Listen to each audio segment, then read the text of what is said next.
Hoy le damos la bienvenida a una nueva lección. En contenidos anteriores hicimos el análisis de lo referente a la decadencia del régimen feudal y el surgimiento o génesis del capitalismo.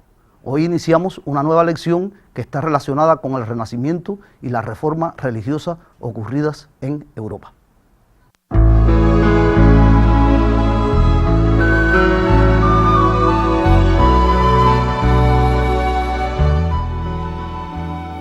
La lección 9, el Renacimiento y la reforma religiosa.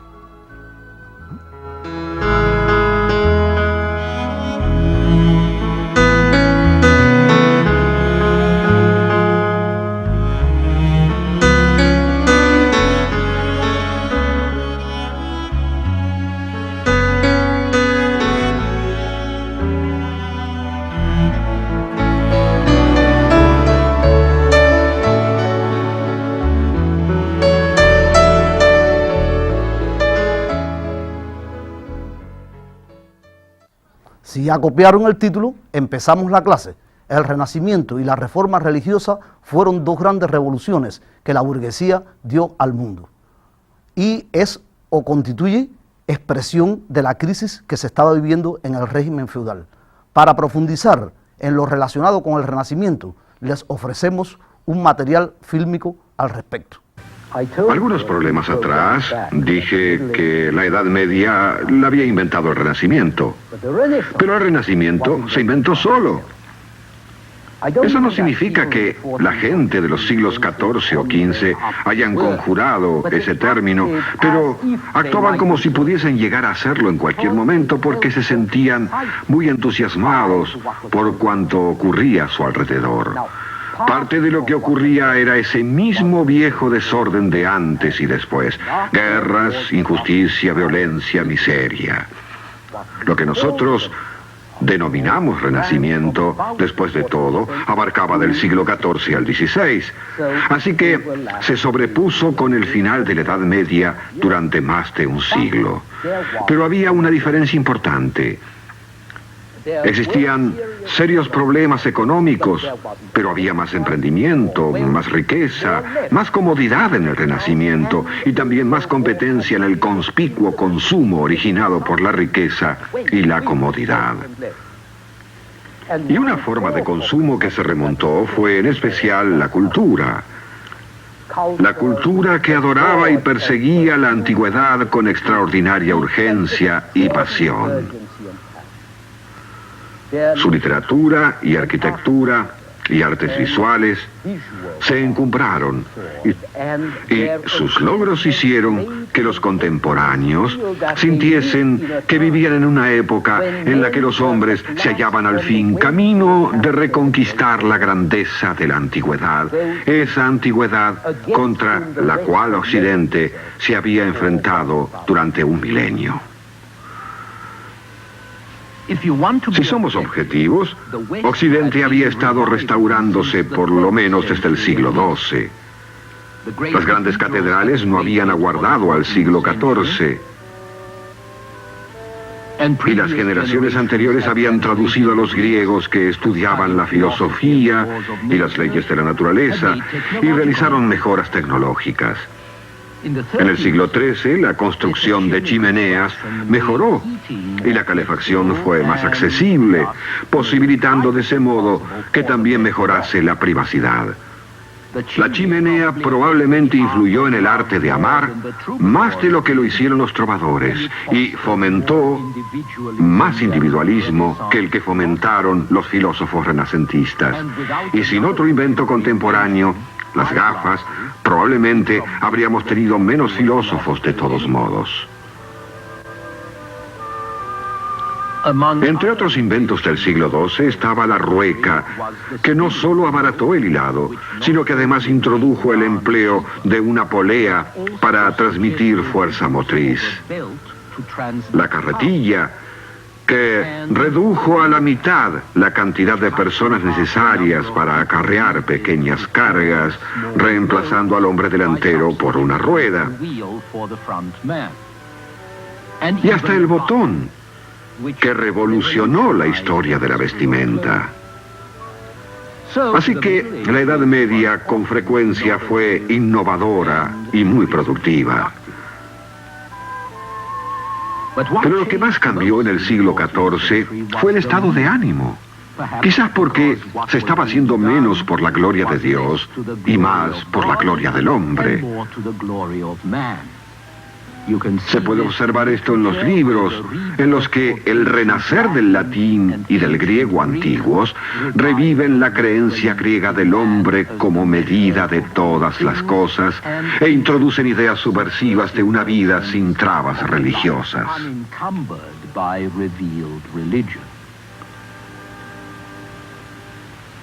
Es característico que este espíritu secularizador estuviera representado por hombres y a veces por mujeres que decían ser humanistas, porque se interesaban en la naturaleza humana y en los valores humanos. Para decirlo de otro modo, ellos trataban de descubrir el secreto de una vida buena y virtuosa.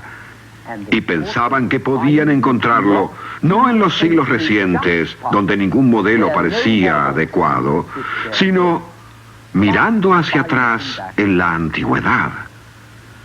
Si alguien leía a Séneca o a Cicerón y escribía como ellos, podía tener esperanzas de ser tan bueno o tan grande como lo habían sido ellos. Así que los humanistas revivieron a los clásicos, estudiaron y enseñaron humanidades, suponiendo debían enseñarnos a ser buenos, o sea, virtuosos y honorables en privado y especialmente en público. Las humanidades enfatizaban el juicio personal, el mérito y las posibilidades del individuo, el libre albedrío del hombre, su superioridad sobre una naturaleza amorfa sin pulir, su deber ante la sociedad. Y todo esto se hallaba en los orígenes del currículum clásico que duraría hasta el siglo XX.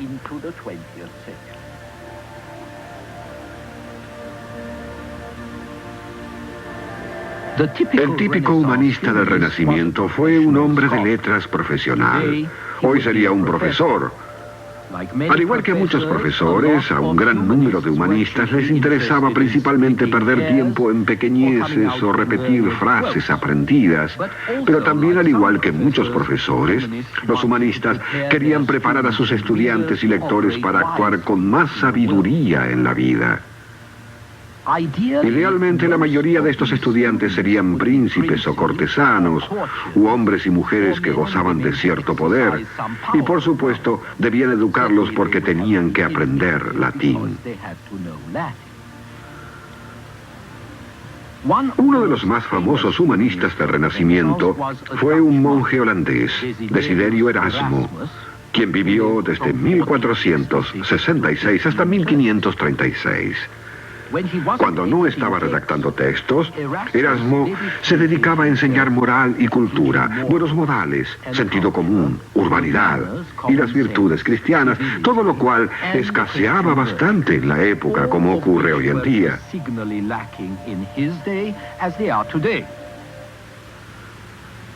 Pero yo prefiero a uno de sus contemporáneos italianos, Nicolás Maquiavelo.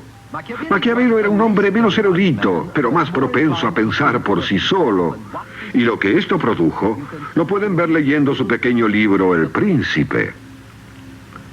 Maquiavelo fue acusado de cínico e inmoral porque su libro describe al poder político tal como es y no como debiera ser. Pero Maquiavelo tuvo mucha experiencia con la política en una de las ciudades más politizadas de la época, Florencia. Esta es la corte de Lorenzo el Magnífico, quien gobernaba esa ciudad cuando Maquiavelo era un niño. En el desorden que sucedió luego de la muerte de Lorenzo, Maquiavelo aprendió a considerar la política como una jungla en la que los fuertes se apoderaban de todo cuanto pueden. Los débiles van al paredón y a la gente corriente le va mejor con los gobernantes fuertes que con los débiles. Como ustedes han podido apreciar, es un interesante material que nos ilustra acerca del Renacimiento. En primer lugar, condiciones económicas e históricas que existían en Italia, cómo se produjo allí también, unido al Renacimiento, lo relacionado con el humanismo, el hombre en el centro, pero no cualquier tipo de hombre, el hombre burgués. Y además de eso, enfatiza en las figuras, sobre todo de Maquiavelo. Pero sobre el príncipe nosotros queremos decir algo también. El príncipe se hacía fundamentalmente, o se hizo como un libro que aconsejaba cómo debía actuar precisamente el soberano. Y es importante que Maquiavelo, en un mundo en que Italia estaba dividida y humillada por los extranjeros, él tratara de generalizar la conducta desde el punto de vista político de la burguesía de la época. Y pagó estas consecuencias, porque se ha tratado de acusársele siempre como un cínico. Pero realmente él también aconsejó al soberano que debía tener la crueldad de un león y la prudencia de una zorra. Y para que ustedes puedan conocer profundamente, y sobre esto deben tomar nota, les hacemos una presentación sobre los factores que llevaron al surgimiento, precisamente en Italia, del Renacimiento.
Bueno, ahí tienen, Renacimiento en Italia, almacenes, existieron almacenes de mercancía en casi todos los importantes puertos y esto estaba relacionado con el tráfico de buques.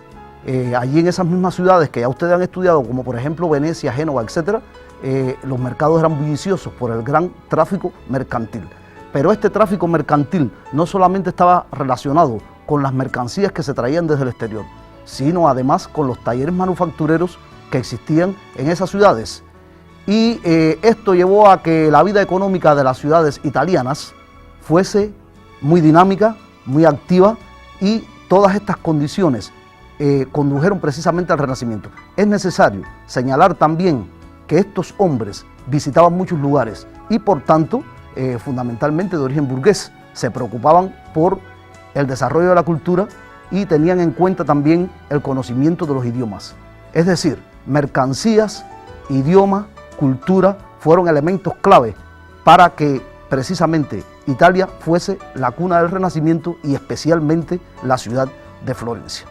Pero el Renacimiento es una palabra que llega hasta nuestros días. Se ha hablado del Renacimiento en diferentes civilizaciones. Nosotros vamos a hacerles a ustedes una presentación sobre el concepto de Renacimiento, de dónde procede, y ustedes deben tomar notas al respecto.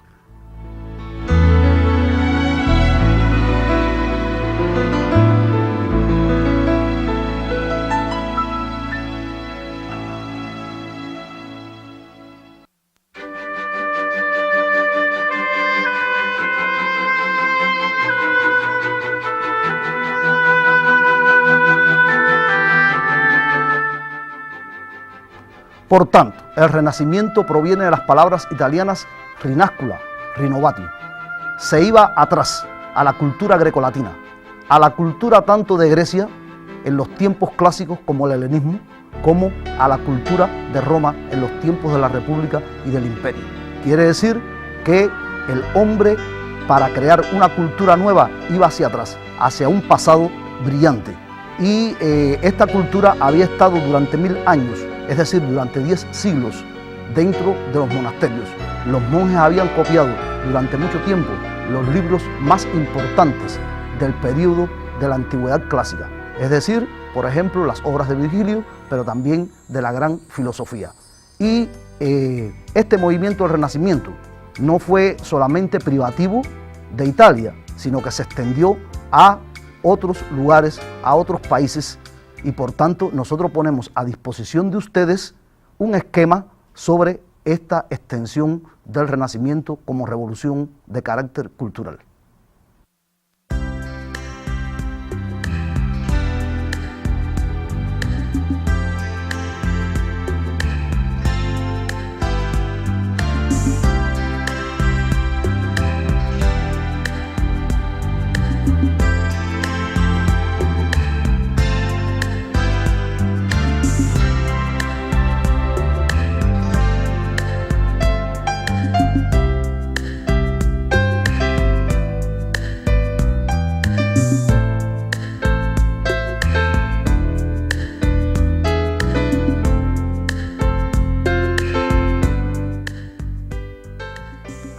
Ustedes deben copiar entonces el esquema para que les quede como nota de realmente cómo ocurrió el proceso de expansión del Renacimiento.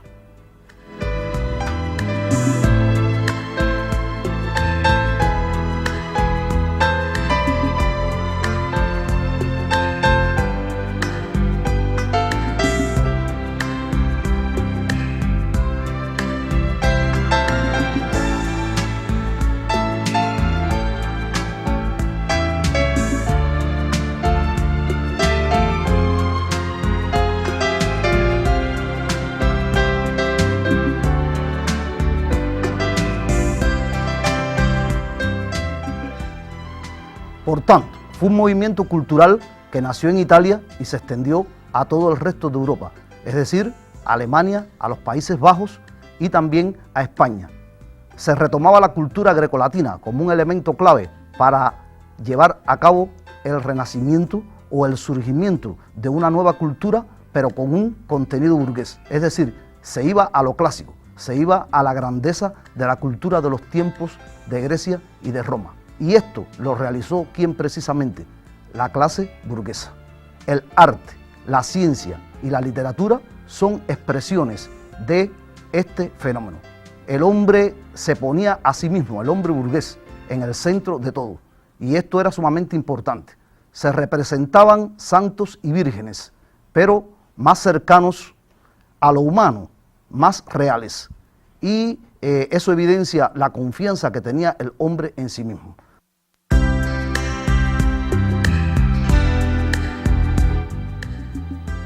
Por tanto, este era un movimiento burgués y ahora ustedes deben copiar cuáles fueron los factores que llevaron a la burguesía a desarrollar este movimiento de carácter cultural.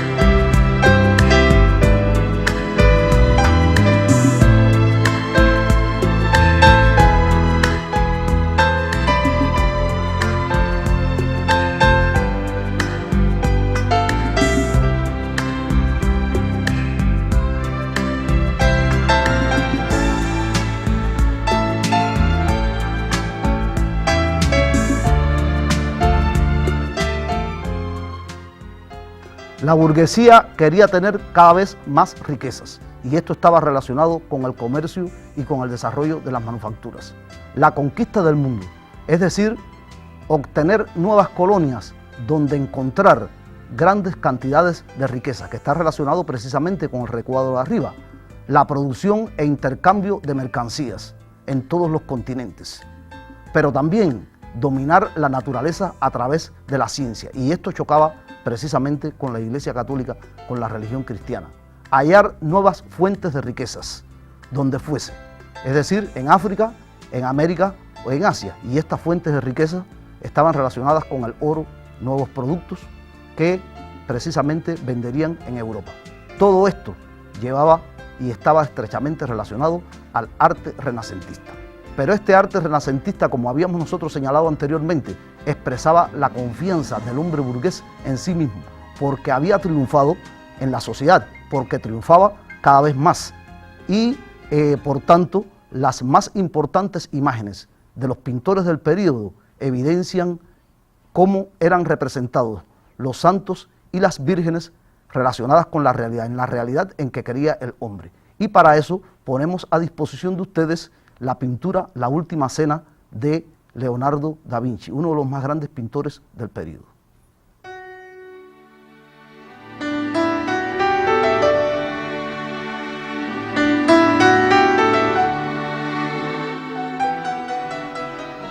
Es decir, los cuadros que aparecen de Leonardo da Vinci tienen esa expresión, y La Última Cena es uno de ellos.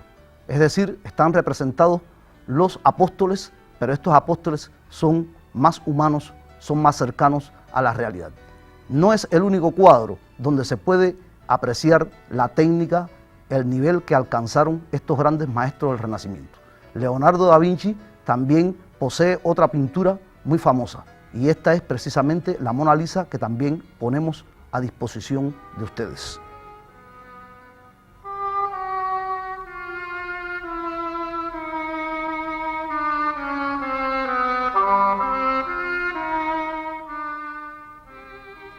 La Mona Lisa constituye un refinado, acabado estudio de carácter anatómico y matemático.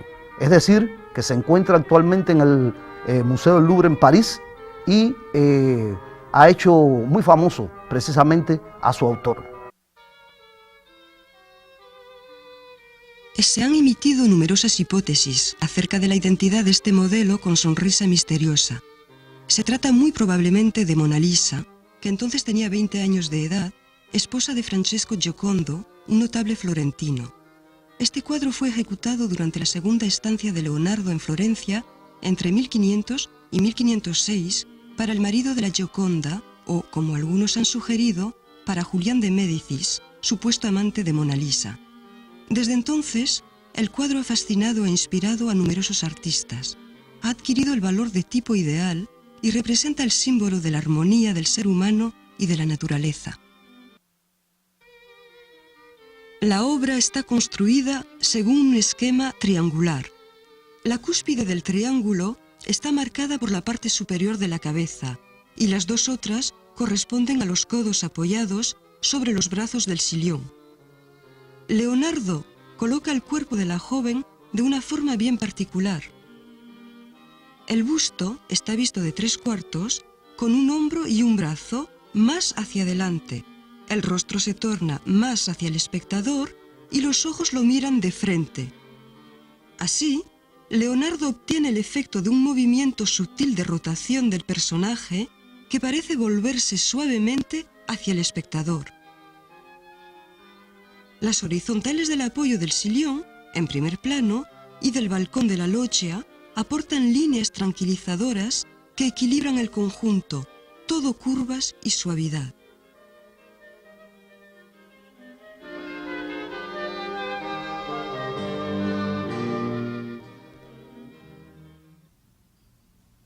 Como has visto en el material fílmico, la Mona Lisa o Gioconda es una de las más grandes obras pictóricas de la historia del arte mundial. Pero no solo los artistas del Renacimiento representaron santos, vírgenes, mujeres, sino que además lo hicieron con los condotieros y mercenarios. Y por tanto ponemos a disposición de ustedes un cuadro de un pintor desconocido acerca de la figura de Francesco I Sforza de Milán.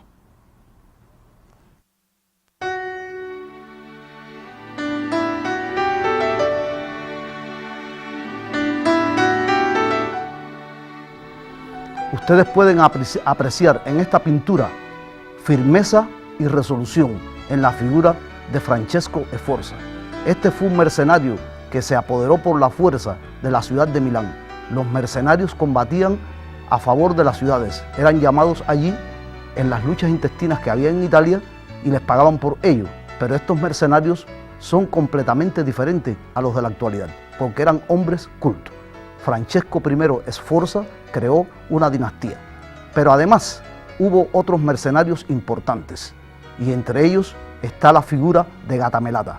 Gatamelata quiere decir en el viejo dialecto toscano, gata acebrada, lo que nosotros conocemos en América, en algunos lugares de América, como gata barcina.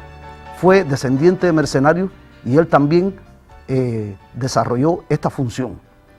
Una vez su padre le dijo: cuando tengas 3 enemigos, firma un contrato con uno, un convenio con otro y al tercero mátalo. Nunca guerrees contra 3 enemigos a la vez.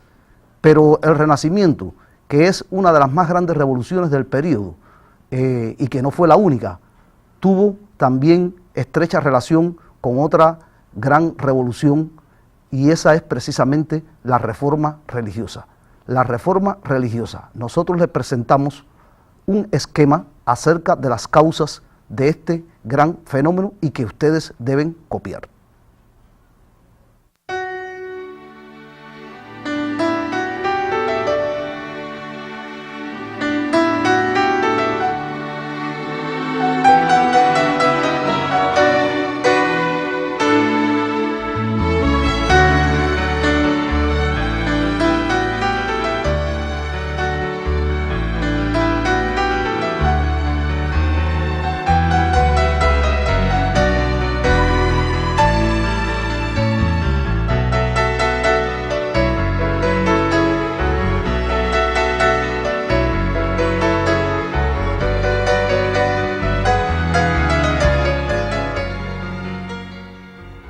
En el esquema aparecen representadas las causas de la reforma, y esto está estrechamente relacionado con la actitud de la Iglesia.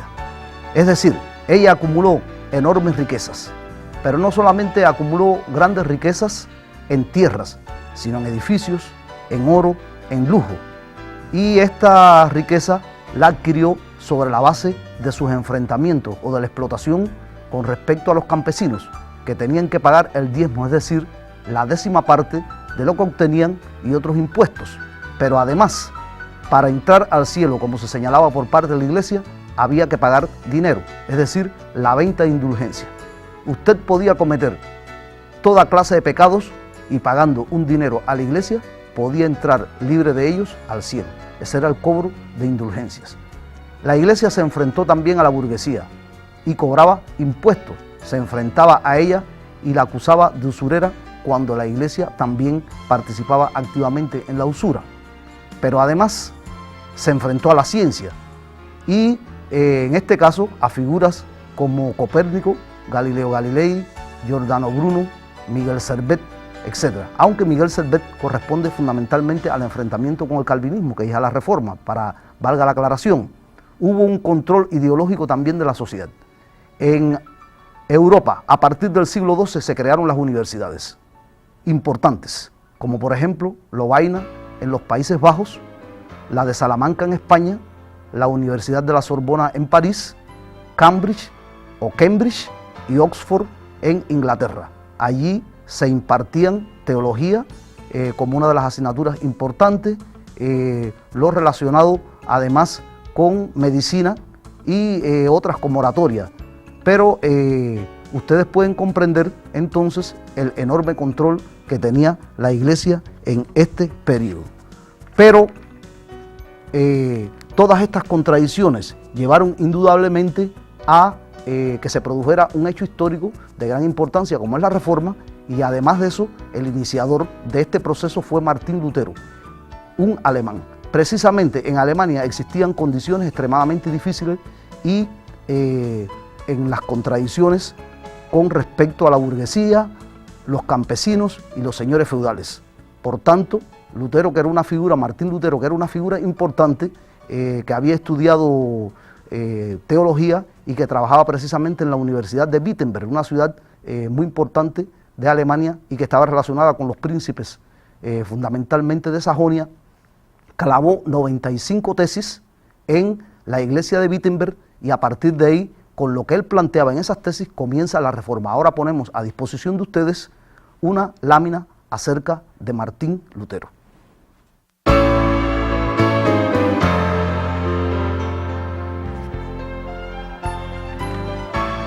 Martín Lutero, ya habíamos hablado de que era profesor en la Universidad de Wittenberg.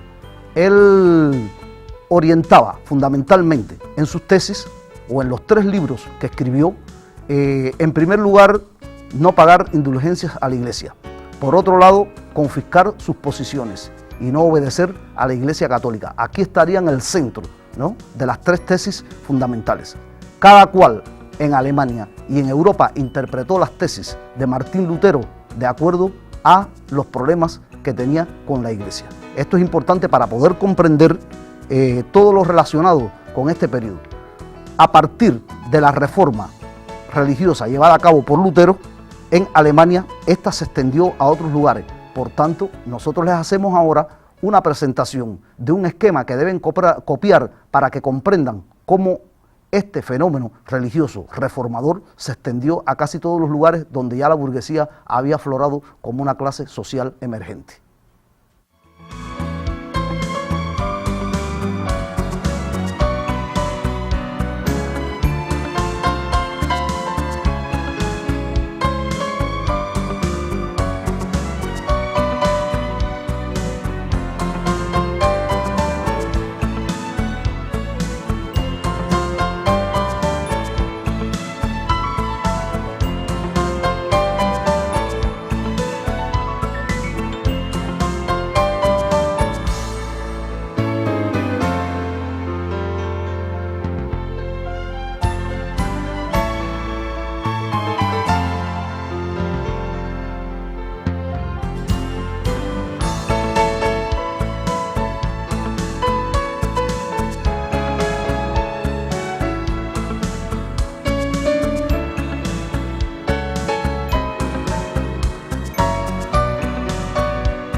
Bueno, en ese esquema ustedes pueden apreciar que precisamente en Alemania fue donde surgió la reforma, pero queríamos hablar un poquito de ella. Quiere decir que luego del acto realizado por Martín Lutero, a lo mejor él hasta se asombró un poco del movimiento que creó y por tanto allí surgieron sectas importantes, la secta anabaptista. Esta secta anabaptista era dirigida por Tomás Münzer, planteaba que el hombre debía bautizarse cuando fuese grande y a partir de las contradicciones de los campesinos con la iglesia se desarrolló lo que fue la Gran Guerra Campesina en Alemania. Esta Gran Guerra Campesina en Alemania, dirigida por Münzer, Tomás Münzer, no llegó a triunfar. En primer lugar porque hubo divisiones internas. Además de eso, no se unieron a este movimiento los grandes señores feudales porque esto afectaba sus propiedades. Por tanto, grandes ejércitos feudales se enfrentaron a los campesinos y los destruyeron. Se calcula que más de 8.000 muertos hubo en este proceso de las grandes guerras campesinas, que no llegaron a ser una revolución burguesa, ni permitieron, ni posibilitaron la unión de Alemania en un Estado nacional.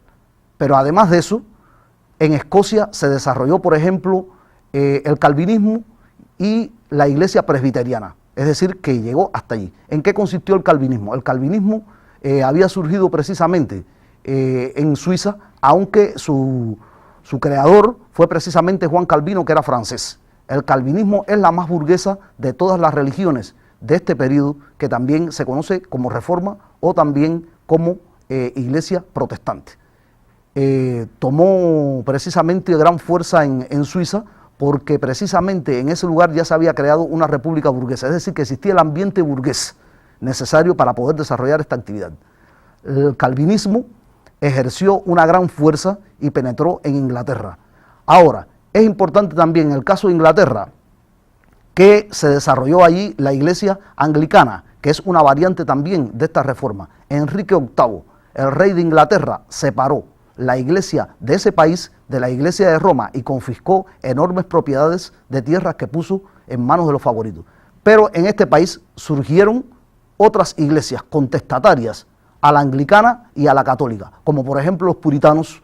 También tenemos en este caso los cuáqueros, que jugaron un papel significativo, y muchos de ellos después, en el proceso de colonización de América, sobre todo las 13 colonias, emigraron al territorio de lo que es actualmente Estados Unidos.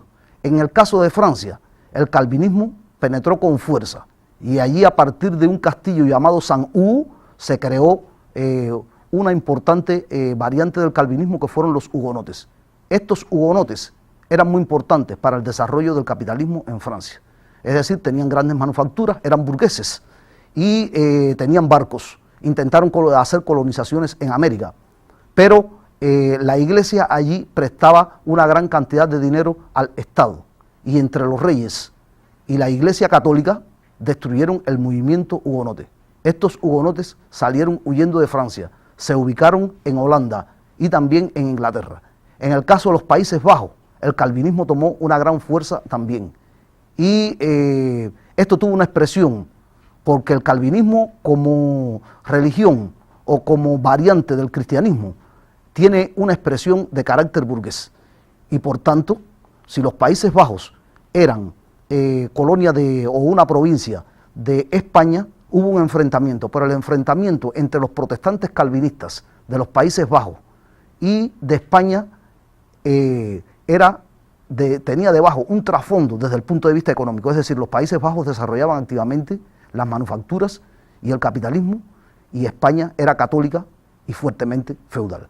Estos son algunos elementos. Ahora, en otros países, por ejemplo, los países escandinavos también, hacia allí también se expandió la reforma religiosa. Por tanto, la reforma constituyó una gran revolución en el plano de la religión, pero además desde el punto de vista del capitalismo, porque confiscó enormes propiedades que pasaron fundamentalmente a manos de la burguesía.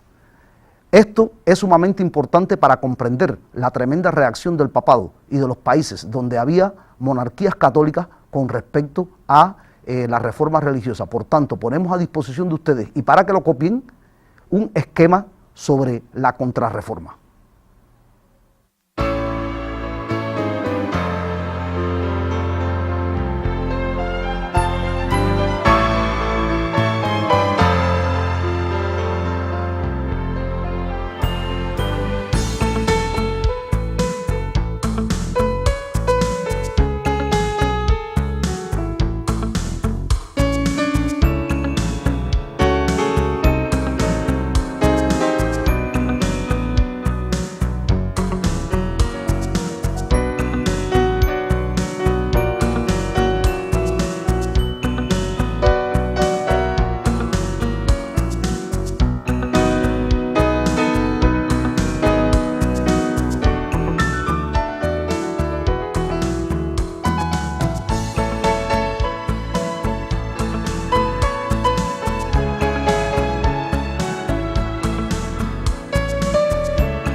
La contrarreforma.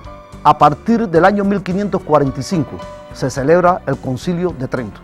Allí se pusieron de acuerdo el Papa y los demás representantes de la Iglesia Católica en una serie de países para llevar a cabo una gran campaña contra la reforma y tratar de recobrar las posiciones perdidas. Es decir, se creó la Compañía de Jesús por Ignacio de Loyola.